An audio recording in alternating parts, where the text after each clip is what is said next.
Selamat siang, kami dari kelompok 2 akan mencoba menjelaskan dua poin bahasan, yaitu artikel review dan contoh kasus.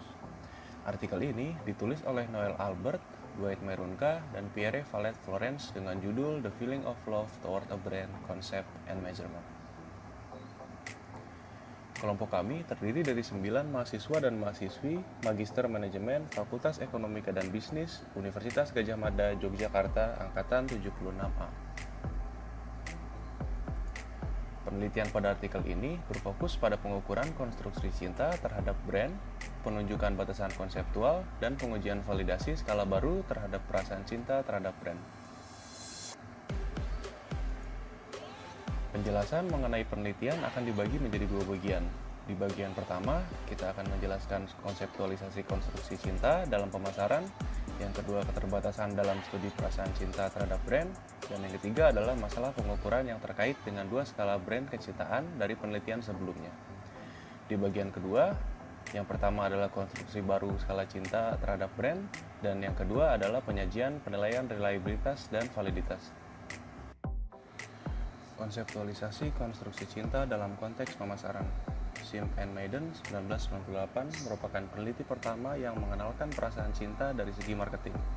Peneliti ini mengadaptasi Triangular Theory of Love dari Sternberg di 1986 mengenai tiga dimensi cinta, yaitu passion, intimacy, dan komitmen, dan diadaptasi menjadi yearning, liking, dan komitmen. Ahuvia 1993, 2005A, dan 2005B meneliti perasaan cinta yang lebih luas dengan objek penelitian meliputi tempat, ide, hewan, peliharaan, dan lain-lain. Keterbatasan studi tentang perasaan cinta. Theoretical limitation. Seringkali penelitian terdahulu tidak bisa dengan mudah dimasukkan ke dalam penelitian. Karena penelitian terdahulu banyak yang sifatnya saling bertabrakan. Bahkan ada penelitian yang tidak melakukan studi referensi pada penelitian terdahulu seperti pada Vernier di 1998. Methodological limitation. Seringkali terjadi bias dalam proses wawancara. Hal ini terjadi karena persepsi tentang kecintaan dari masing-masing pribadi berbeda dengan hasil penelitian terdahulu. Managerial limitations. Beberapa peneliti sebelumnya berfokus pada penelitian dengan subjek yang beragam. Hal ini menyulitkan pengaplikasian dari sudut pandang manajer suatu perusahaan untuk menentukan tingkatan cinta pada brand mereka. Digunakan dua skala dalam penelitian ini dari bentuk adaptasi penelitian sebelumnya, yaitu Brand Love Scale dari Carroll dan Ahuvia, dan Brand Love Scale dari Thompson, Malsinis, dan Wenpark. Carroll dan Ahuvia menjelaskan skala cinta terdiri dari 10 dimensi yang unik, yaitu 1. Brand ini sangat mengagumkan. 2. Brand ini membuatku merasa baik. 3. Brand ini sangat luar biasa. 4. Saya merasa netral terhadap brand ini. 5. Brand ini membuatku merasa bahagia. 6. Saya cinta brand ini. 7. Saya tidak merasa apapun terhadap brand ini. 8. Brand ini terasa sangat menyenangkan atau pure delight. 9. Saya sangat berhasrat dengan brand ini atau passion, dan 10. Saya sangat terikat dengan brand ini atau attach. Terdapat dua permasalahan dalam skala yang dijelaskan oleh Carroll dan Ahuvia. Yang pertama, penelitian ini diklaim bersifat unidimensional, sementara biasanya pada penelitian sebelumnya perasaan tentang cinta dikategorikan sebagai multidimensional. Yang kedua, memperhatikan dalam skala yang ditulis, menurut penulis artikel ini, item tersebut juga bisa dinilai sebagai multidimensional. Skala yang kedua adalah milik Thompson, Malsini, dan Wenpark di 2005. Skala ini merupakan skala yang dibentuk dan diuji lewat sudut pandang metodologi. Permasalahan dari skala ini adalah, yang pertama, menurut penulis, skala ini mengarah kepada love construct dibandingkan attachment construct. Yang kedua, jarang sekali komponen attachment tidak dihubungkan dengan passion seperti pada penelitian sebelumnya. Yang ketiga, penggunaan item love sangat mirip bila dikaitkan dengan item love pada penelitian sebelumnya. Metodologi penelitian dibagi menjadi dua. Yang pertama adalah konstruksi skala didetailkan dan ditampilkan seperti yang disarankan dalam penelitian Churchill di 1979. Yang kedua adalah hasil struktur skala dilakukan uji reliabilitas dan validity-nya serta nomological validity. Yang terakhir dilakukan uji predictive validity terhadap tiga struktur umum, yaitu brand loyalty, brand trust, dan positive word of mouth. Konstruksi skala dilakukan dengan tiga tahap, yaitu item generation, data collection, dan pembuatan model. Item generation. Item generation dilakukan dengan 2 buah studi eksploratif dalam bentuk wawancara dan internet. Dalam bentuk wawancara dilakukan wawancara sebanyak 17 kali dengan 7 subjek perempuan dan 10 laki-laki berusia 19 sampai 59 tahun. Dalam wawancara, pertanyaan sengaja menyebutkan kata love untuk memahami konsep brand love dari masing-masing individu. Yang kedua adalah survei internet.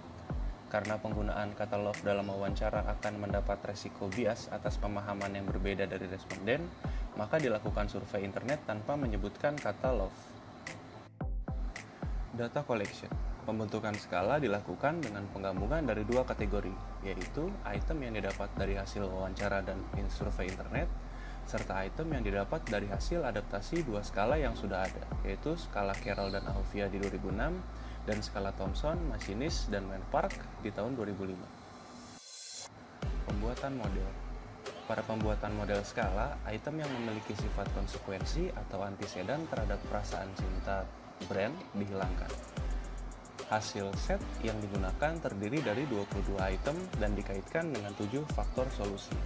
Tujuan dari artikel ini adalah pembuatan skala mengenai perasaan suka kepada brand. Hasil skala yang ditemukan terdapat 7 item, antara lain uniqueness, intimacy, pleasure, idealization, duration, memorize, dan dream. Hasil penelitian menunjukkan adanya 2 dimensi, yaitu dimensi affection dan dimensi passion. Dimensi pertama dihubungkan dengan affection, yaitu dengan 5 faktor: uniqueness, intimacy, duration, dream, dan memorize. Faktor uniqueness menunjukkan bahwa konsumen menganggap merek itu unik dan spesial. Faktor intimasi dekat secara emosional antara konsumen dan merek. Faktor duration, hubungan yang panjang antara konsumen dan merek. Faktor dream, perasaan ingin memiliki merek. Faktor memorize, penting bagi konsumen dan dilambangkan oleh merek. Dimensi kedua dihubungkan dengan passion dengan 2 faktor, yaitu pleasure dan idealization. Faktor pleasure mendasari kesenangan yang diberikan oleh merek kepada konsumen.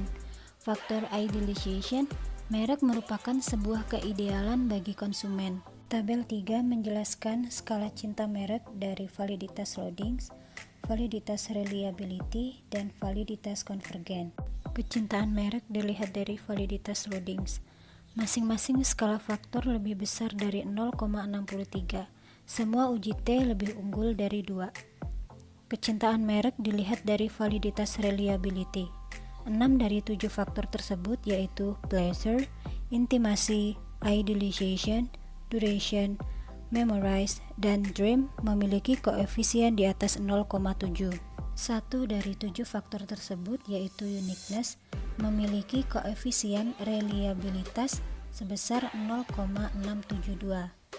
Artinya, kecintaan merek dari 7 dimensi tersebut membuktikan bahwa faktor pleasure, intimacy, idealization, duration, memorize, dan dream dinilai lebih memuaskan. Begitu juga dengan uniqueness, dinilai memuaskan, namun skalanya lebih kecil dibandingkan dengan ke-6 faktor di atas. Kecintaan merek dilihat dari validitas konvergen. 5 dari 7 faktor, yaitu uniqueness 0,506, pleasure 0,538, intimasi 0,530, memorize 0,666, dan dream 0,521 menunjukkan validitas konvergen yang lebih baik. 2 dari 7 faktor, yaitu duration 0,446 dan idealization 0,447 menunjukkan validitas konvergen yang lebih rendah, tetapi masih bisa dikatakan memuaskan. Secara keseluruhan, korelasi antara ketujuh dimensi tersebut dikatakan positif dan signifikan. Perasaan cinta terkait dengan banyak perilaku, emosi, atau perasaan yang berbeda dalam literatur hubungan interpersonal. Hasil analisis nomologikal hubungan antara skala cinta merek menghasilkan kepercayaan merek, loyalitas merek, dan promosi dari mulut ke mulut yang positif. Figur 3 menjelaskan besaran skala mengenai hubungan antara ketiga konstruksi kepercayaan merek. Passion dikaitkan dengan positive word of mouth dengan skala 0,908 atau lebih besar dari skala loyalty 0,199 dan trust 0,045. Affection dikaitkan dengan loyalty dengan skala 0,707 dan trust dengan skala 0,705 atau lebih besar dari skala positive word of mouth dengan skala 0,150. Kesimpulan, penelitian ini dapat membantu seorang manajer untuk mendeteksi pelanggan yang memiliki rasa suka terhadap produknya. Skala dari hasil uji statistik di mana skala ini mengarah pada pemahaman yang lebih baik tentang hubungan merek konsumen. Hasil penelitian menemukan 7 faktor di antaranya yaitu uniqueness, intimasi, pleasure, idealization, duration, memorize, dan dream. 7 faktor ini kemudian dibagi lagi menjadi 2 dimensi, yaitu faktor affection dan faktor passion. Skala kecintaan merek menghasilkan 3 perilaku positif yaitu trust, positive word of mouth, dan loyalitas. Pengguna skala cinta merek dapat membantu manajer untuk mendeteksi konsumen yang merasakan cinta terhadap merek mereka, mengukur kepentingan dan dinamika fenomena, dan juga membantu mereka mengusulkan komunikasi yang disesuaikan dengan program loyalitas atau juga skema segmentasi konsumen baru. Berikutnya, kita akan masuk ke dalam studi kasus motor company Harley-Davidson. Harley-Davidson Incorporated adalah perusahaan induk untuk grup perusahaan yang menjalankan bisnis sebagai Harley-Davidson Motor Company, HDMC, dan Harley-Davidson Financial Service. Didirikan di sebuah gudang kecil di Milwaukee, Wisconsin, di mana 4 pemuda membangun produk yang khas dan akhirnya menyebar di seluruh dunia dari generasi ke generasi. Inovasi dan imajinasi mereka tentang segala kemungkinan dari kendaraan roda 2 menghasilkan revolusi transportasi dan budaya sumber motor yang menjadi Harley-Davidson sebagai salah satu merek yang paling diakui dan paling dihormati di dunia. Kegiatan produk Harley-Davidson. Harley-Davidson memproduksi dan menjual motor kustomisasi, cruiser, dan touring yang menonjolkan gaya terdepan, desain inovatif, suara khas, dan kualitas unggul dengan kemampuan untuk dipersonalisasi. Bagaimana cara Harley-Davidson masuk ke pasar dunia? Produk Harley-Davidson didistribusikan melalui jaringan dealer independen global, yang sebagian besar secara eksklusif menawarkan produk Harley-Davidson dan menghadirkan layanan serta pengalaman pelanggan tingkat internasional. Harley-Davidson memiliki lebih dari 1.400 dealer yang dimiliki secara independen di hampir 100 negara. Mereka adalah orang-orang yang setiap hari siap menghadirkan pengalaman luar biasa bagi seluruh pelanggan istimewa. Dealer adalah duta merek yang akan menciptakan dan ikatan yang dapat bertahan seumur hidup. Bagaimana Harley-Davidson membangun loyalitas pelanggan, kesan komentar positif dan kepercayaan? Harley-Davidson berfokus pada upaya diversifikasi basis pelanggan di seluruh wilayah Amerika Serikat, serta peluasan jangkauan di luar Amerika Serikat. Untuk membangun berdasarkan momentum tersebut, perusahaan mengembangkan pendekatan yang diarahkan pelanggan untuk mencakup pemahaman lebih mendalam tentang tahap kehidupan konsumen dan pergeseran budaya. Wawasan ini mendorong pendekatan pengembangan produk dan pemasaran yang lebih kaya dan lebih ditargetkan yang akan membantu perusahaan melanjutkan diversifikasi basis pelanggan dan menjangkau pengendara generasi berikutnya secara global. Intimacy and Idealization. Pada tahun 2017, Harley-Davidson mendapatkan penghargaan dari MBLM Brand Intimacy Agency yang berdomisili di New York sebagai top-ranked intimate brand dalam industri otomotif, mengalahkan kedua brand terkenal seperti BMW dan Toyota. Menurut sumber berita, Harley-Davidson berhasil membangun keintiman antara pengguna dan produk itu sendiri untuk lintas generasi yang disukai oleh berbagai macam kriteria umur pengguna. Sebagai informasi, NBLM menggunakan survei dari responden 6.000 konsumen dan 54.000 evaluasi produk dari lintas industri di United States, Mexico, and UEA. Uniqueness and pleasure pada Harley-Davidson. Menurut sumber berita, Harley-Davidson memberikan suara yang sangat unik disebut dengan rumble, yang berbeda dari suara knalpot manapun dan menjadikan itu sebagai trademarknya. Mesin Harley-Davidson tidak biasa karena memiliki bentuk V dan hanya satu pin yang disambungkan ke kedua piston yang menghasilkan suara sangat macho. Suara yang dihasilkan knalpot Harley-Davidson ini juga memberikan kepuasan bagi pengendaranya dan bagi orang lain yang mendengarnya. Suara khas knalpot juga memberikan kesan eksklusif dan macho bagi pengendaranya. Duration, Memories, and Dream dari Harley-Davidson. Menurut berita dari sumber, Harley-Davidson adalah brand motor yang paling terkenal di dunia dan juga merupakan legenda dan brand kecintaan terbesar dalam sejarah manusia. Harley-Davidson sudah ada sejak tahun 1903 sampai saat ini, sehingga sudah membuktikan kesuksesan dalam hal memberikan memori yang berkesan dalam jangka waktu panjang.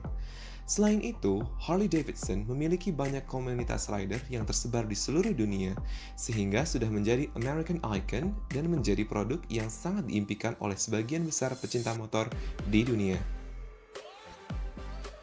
Kesimpulan yang dapat ditarik dari hubungan antara brand love dan Harley-Davidson bahwa Harley-Davidson sudah membuktikan bahwa dengan 7 dimensi kecintaan seperti uniqueness, pleasure, intimacy, idealization, dream, memory, dan duration membuahkan hasil berupa trust, positive word of mouth, and loyalty. Sehingga produk ini akan selalu menjadi pilihan utama saat konsumen mencari brand dalam kategori motor besar sampai kapanpun. Sekian presentasi kami dari kelompok 2 Marketing Management kelas 76A dari Universitas Gadjah Mada. Kurang lebihnya kami mohon maaf. Wassalamualaikum warahmatullahi wabarakatuh. Terima kasih. Sampai jumpa lagi.